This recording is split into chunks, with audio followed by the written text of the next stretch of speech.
Hi, and welcome to Sex Anatomy Vulva Edition.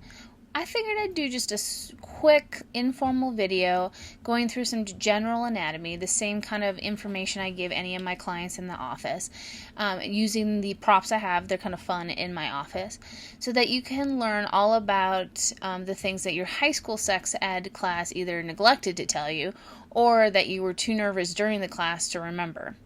But we're going to dive right into the external anatomy. So this is my model of the vulva.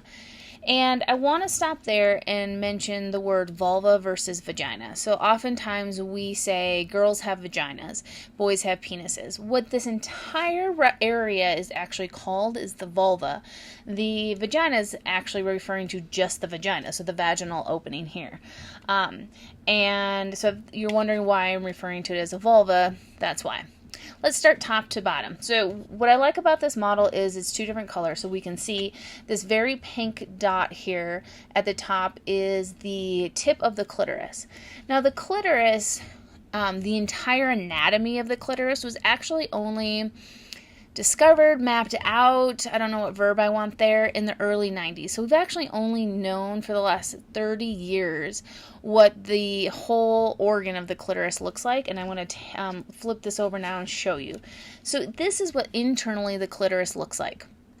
Now, this helps us to clarify the difference between a clitoral orgasm and a vaginal orgasm, because it turns out it's all a clitoral orgasm.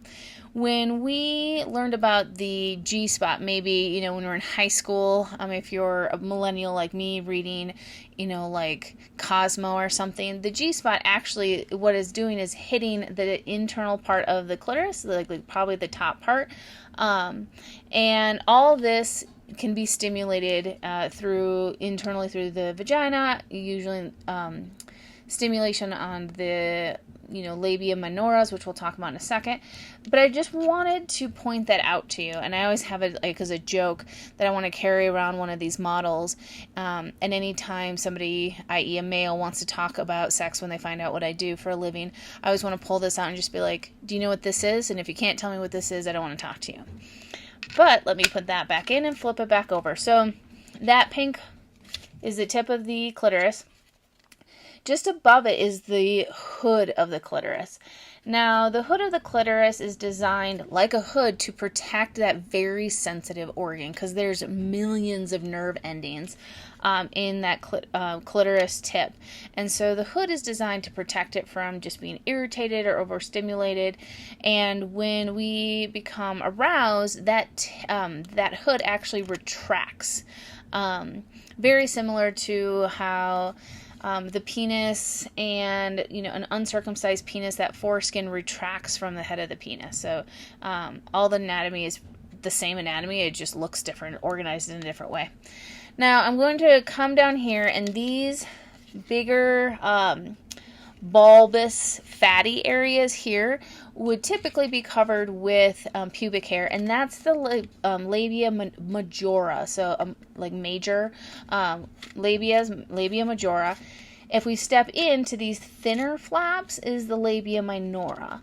Now, when women talk about their vulvas, a lot of times they have an issue with how it looks, and the thing they have particularly an issue with is the labia minoras, because porn actresses and actors, their labia minoras often are shorter than their labia majora. So if you were to just look at their vulva dead on, you wouldn't necessarily see their labia minoras on the outside. Now, if your labia minora is on the outside of your labia majora, it's probably normal. If one side is longer than the other, it's probably normal. And, that preference comes straight from just, porn. Like, that's really what it is. There's no anatomical difference. There's nothing wrong with them. It's just how they were developed. Now, don't know if there is a better, if I can show it here. So there's a tiny little kind of dot here in, I'm trying to get some light in there to see it, so right there, that's where your urethra opening is, so that's where you pee from. And then we come down here, and this opening is the vaginal opening. I also want to show you that this model is kind of a, I'm going to say crappy, pun intended, example of it, and I have another model with a better one. But this indentation right here is supposed to represent the anus. So everything from the bottom of the labia minora to the anus, that is the perineum. Colloquially, if I can say that word, known as taint, but medically is the perineum. And any area from the urethra down, and you kind of see how there's these indents. I want to see, like, right, that indent right there, and then there's another one right there. That's kind of going to show you roughly that whole area is called the vestibule. Now that's kind of confusing because vestibule means opening, and so a lot of times when people say vaginal vestibule, they're thinking literally just the opening of the vaginal canal right here, but it includes that sort of area that's like maybe, I don't know, a quarter to, I don't think quite half, but a quarter inch from the opening of the vaginal canal all the way up, including the urethra. So I point that out because vestibule dynia is actually a diagnosis, and that means inflammation of the vestibule area. So this is important to understand because it includes more than just the vaginal opening and can include urethra, just kind of irritation or inflammation, things like that. All right, I think that's everything on this model. I'm going to put this one down and pick up my pelvic model here. Now, this pelvic model hates me, so I am going to try really hard not to drop it and not have pieces fall out. I will probably fail, and I'm just going to keep going with this recording because this thing is always falling apart on me. Now, I'm going to tip this back and go right back to, this is what internally, what we just looked at with that blue model, internally what these parts look like. So this tan piece right here is that the tip of the clitoris. This has a better view of that urethra opening, following the vaginal opening, perineum, and the anus. These yellow lines we see on this model are actually branches of the nerve called the pudendal nerve. The pudendal nerve can cause a lot of havoc if it's impinged or inflamed or doing all sort of wonky stuff. That's called pudendal neuralgia. And I want to just wanted to show you externally, because we're going to look at it what it looks like internally too. Out here is how important that nerve is to sexual functioning, to pelvic functioning, right from your urethra down to your anus, right, because we can see all those nerve endings into that one. To help everything in your pelvic bowl function, we need that pudendal nerve also functioning. And I'm going to tip this in so we can see that, let's see if there's a good, there we go. The pudendal nerve, I mean, it's quite a huge nerve, and those are just branching off from the base of our spinal our spine there. It's giant. And I want to also point out what we're looking at here is the pelvic bowl. I mean, it feels like that name is pretty self-explanatory because it's a bowl. We can see the top of the colon right here, and if we had this going further, and I had a model that went all the way into the abdominal cavity, the large intestines would connect to the colon right here. So if those large intestines were in my model, you could really see how much there's not any room.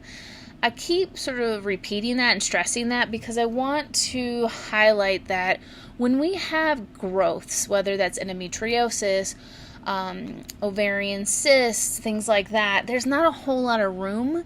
And even when they're like, oh, they're small growths, or by them I mean the medical professionals, it can still be painful because they're inflammation inside a really tight area. This entire red area here is the outer layer of the pelvic floor muscles. Pelvic floor muscles, there's actually 3 layers. So this is the outer one. I'm going to take the organs out and show you the inner. And again, we can see how important and how expansive those pelvic floor muscles are. Now, since I've took the organs out. Let's take a look, and we'll leave those right there. These are the organs that are sitting in the pelvic bowl. Here we have our bladder, our uterus, and the colon. I want to show you how they are all sitting close to one another. Now, yes, this is a model, and it's easier if they're all like stuck to each other, but there's, again, not a whole lot of room. So when there's inflammation or tissue damage, soft tissue damage happening to one of them, it can impact everything around it. We call that the synergenic effect. Think of it like if someone sitting next to you is jiggling their foot up and down. Even if it's not side by side, you're not like thigh to thigh with that person and your leg is also moving up and down while theirs moving down, up and down. Even if it's just, you know, like maybe there's like an inch or two gap, like, but your tension's still pulled there. That's that synergenic effect, and that's what's happening in the pelvic bowl. So if you have bladder inflammation, if you have uterine inflammation, or heck, you're just ovulating or menstruating and which causes just natural inflammation happening in the uterus, it can impact the bladder, it can impact the colon, it can impact the urethra, because the urethra and the vaginal opening here are pretty close together. So if there's inflammation or tightness in that vaginal canal, like vaginismus, it can cause irritation in the urethra opening too, or even into the colon here. Now, let's see, I'm trying to think. Oh yeah, that's what I wanted to show you. Okay, so if we're sitting, so if you're sitting watching this, your pelvis is sitting kind of like this, okay? Now, if I crack this open, and this is where I'm worried it's going to fall apart on me, so we're sitting like this, okay? Now I want to show you, let's see here, how these look. So here we have the colon. Here we have the vaginal canal, which is a better example of what it looks like as a canal. And then I'm holding on to the bladder to try to keep it in my pelvic bowl here at the moment. And you can see the urethra as it goes out. What's interesting is this is, I'm trying to think, us sitting, and the vaginal opening is horizontal. A lot of times, I don't know if you were like me growing up, but I always sort of visualized, because when I was standing, it felt like that visual, but I'm going to point out, even when we're standing, it also doesn't make a difference, is that the vaginal opening is horizontal, not vertical. So this, like, if you're sitting versus standing, is still... There we go. It's still horizontal. Now, if you're on your back, it's vertical, but it's like weirdly down, okay? And so it's like a tunnel. Now, I point that out because we never are taught this. We're never shown exactly what that looks like. And so when we go to have sex and there's painful sex, or there's certain positions you've seen or heard about and you try, think about it from an anatomical perspective of like what is working and why it's not working. And so painful sex could be, or painful positions could be because you're not actually going into the vaginal opening, or even if with anal sex you're going into the anal opening, because that's also horizontal here. It's not up and down. So I'm going to just throw that out there as I'm almost going to drop this, and encourage you to start thinking about maybe sexual positions from an anatomical perspective. Now, what I'm doing now here is putting my organs back together, because I want to talk about the uterus. The uterus is often shown like this, right? We have the ovaries coming off via the fallopian tubes, and it looks like everything's connected. I'm sorry, it's like really bad example. I'm trying to think. Oh, I actually have one. So give me a second to grab it. So it looks like this. This is a knitted thing I got off Etsy. So we're often shown the uterus looking like this, okay? Now we have the bulbous area here is the actual uterus itself, and then we can see the vaginal opening coming off here. These things are the fallopian tubes. Wow, this is dusty. The white things being the ovaries, and these white strings are actually the uterine ligaments. So the uterine ligaments is what keeps your ovaries connected to the uterus instead of just like floating off throughout your abdominal cavity. And what I want to point out is because a lot of times this model, I just keep jiggling it now, this model is very similar, but it looks like the fallopian tubes are what connects the ovaries to the uterus, and that's actually incorrect. Anatomically, the fallopian tubes aren't connected to the ovaries at all. They have these little fingers, and this one has a good example of showing that. These little fingers that when an egg is released from the ovary, reaches up and pulls it into the fallopian tube and eventually into the uterus. So every time you see a model or a picture that looks like this, just remember these are actually not connected here. Otherwise, this is what your uterus looks like. This one is actually not far off from the actual size of the uterus. The uterus size, that's why I was like clenching my fist, is about the size of your fist. The fallopian tubes, now these are huge compared to what your fallopian tubes look like. Your fallopian tubes go from 4 centimeters at the ends here down to millimeters, down to 1 millimeter to right here. Now, if you're an American and you're like, why is she using millimeters? So think about it like this part is roughly a little bit wider than half the size of a quarter.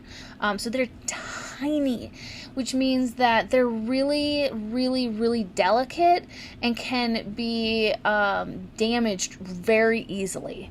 And the ovaries, yeah, they're probably about similar size as these. About the size of a walnut. I mean, I feel like this model is a little bit bigger. But yeah, it's about the size of a walnut. But so I think this yarn here is actually probably a better example of how thin the fallopian tubes get up here. So if these were up here.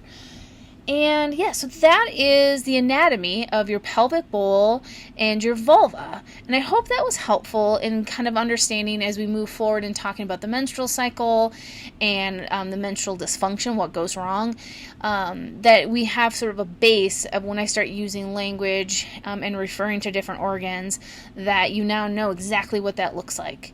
But if you have any other thoughts or tips, feel free to shoot me an email if you're thinking there's some more information we could add maybe to a more formal video if we do another one in the future. Thanks and have a good one. Bye.